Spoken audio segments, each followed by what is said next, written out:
Most of the time when you hear people overseas talk about apartheid or scientists trying to unpack what apartheid is, it's kind of like a watered down kind of description or explanation. It's a question of, the government really was trying just to put people separate.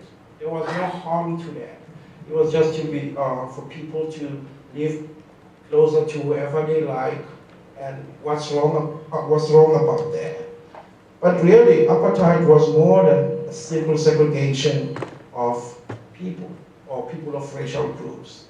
It was an ideology of discrimination more than anything, advancing the belief in the essential difference of race, that race is different, and the protection of white South African privilege. That's what it was.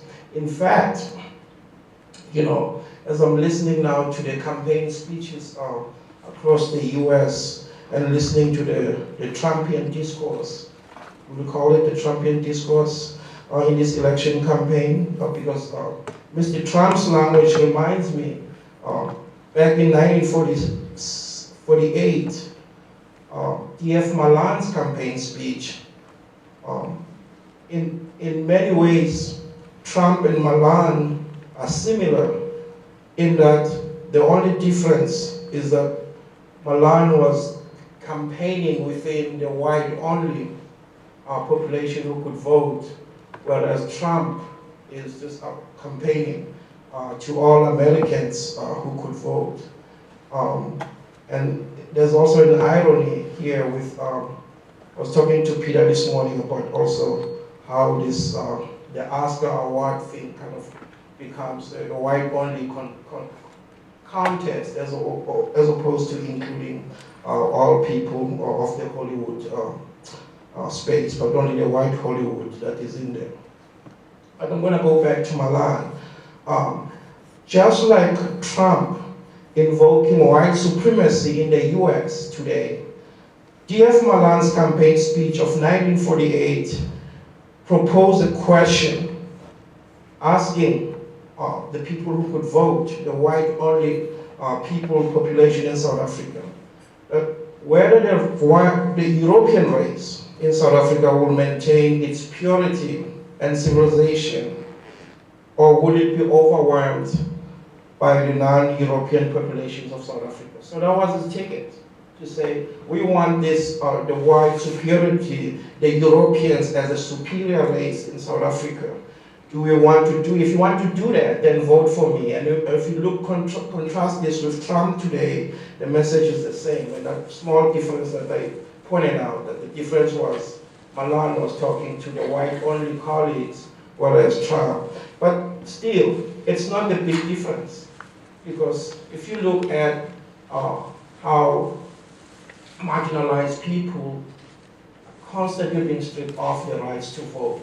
If you look at the voters' ID in the United States, how different counties make it so hard for marginalized people to maintain the right to vote, it's actually a very, very small difference. So, in many ways, apartheid then itself was that white supremacy, bringing in white privilege and the control of the wealth and give it only to white folks. I want to also share with you that some people maybe in this room may or may not know that, and going to the point of the Jim Crow of the US, some of us may or may not know that apartheid actually was practically modeled after the Jim Crow law in the US. And I'm not arguing here standing to say that apartheid was Jim Crow. I'm saying that there are so many similarities in it, and it was modeled after the Jim Crow law in the United States. Some of you here may or may not know about the man called Charles Lauren. He was a very interesting guy, Caucasian, South African at the time. Charles Lauren was offered a scholarship to Teachers College, not this Teachers College, but the one in Colombia, those who know that, for his graduate studies to get a doctorate. While Charles Lauren was in Colombia, he conducted research on segregated education in the United States. In fact, he visited the whole area in the US South.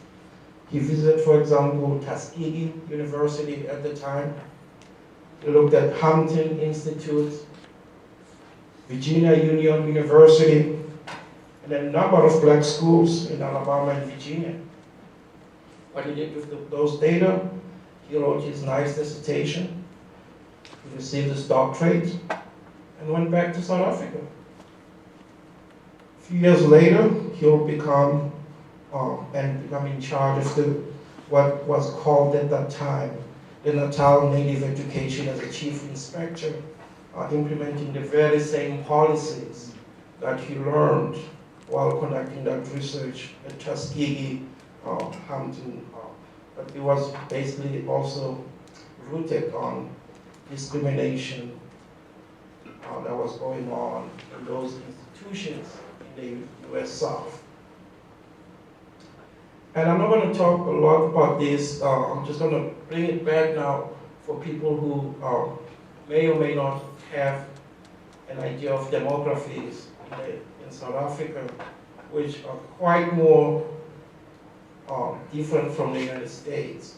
Whereas in the United States, you will have previously white folks overwhelmingly in high numbers, but in South Africa, it's kind of interesting how actually colonialization as well as apartheid took place.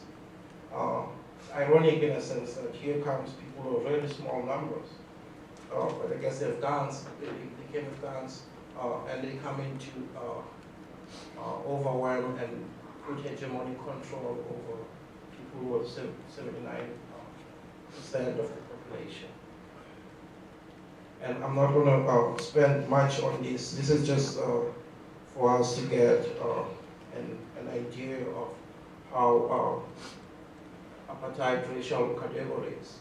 And this is to say racial, it was a racialized. People did not want to see themselves in these categories. So it was a system that put the people in there. And I always tell my students that the South African, when you say colored in South Africa, is an acceptable term. It's not like in the United States when you come in and say, in this day and age, and say, oh, you colored person, and you kind of cringe. You know, I teach course on race and equity at UTSA, and I always help my students to understand that this is a different term as opposed to at all. But how did all of this play themselves out in education? Because when you look at how systems of oppression always, in most places, work, if you look right now at the history, panels after panels have been telling us how race functions in the United States. For example, the Native Americans would say, well, we're going to take you to the boarding school in order for you to forget who you are. We're going to use internalized racism so that you oppress yourself. So education in South Africa too played a major role in terms of perpetuating this ideology. So it played a very, very, very big role. And this is what I want to talk about. If you're indigenous, a black person in South Africa, your school will be disproportionately funded. All apartheid schools had what I call fundamental pedagogics, where you were just educated just enough to be able to communicate and no critical thought. And what Paulo Freire has widely, his work been read to represent that as pedagogy of the oppressed. The schools, as you might imagine, from apartheid, if apartheid was the policy of white supremacy and segregation, then schools had to be like that too. and so as the universities. And the numbers game was something that came out later during the people's education movement, when the government would say, well, we'll just bring the numbers up just to appease, but not to reform. But that's another thing that we could talk about later.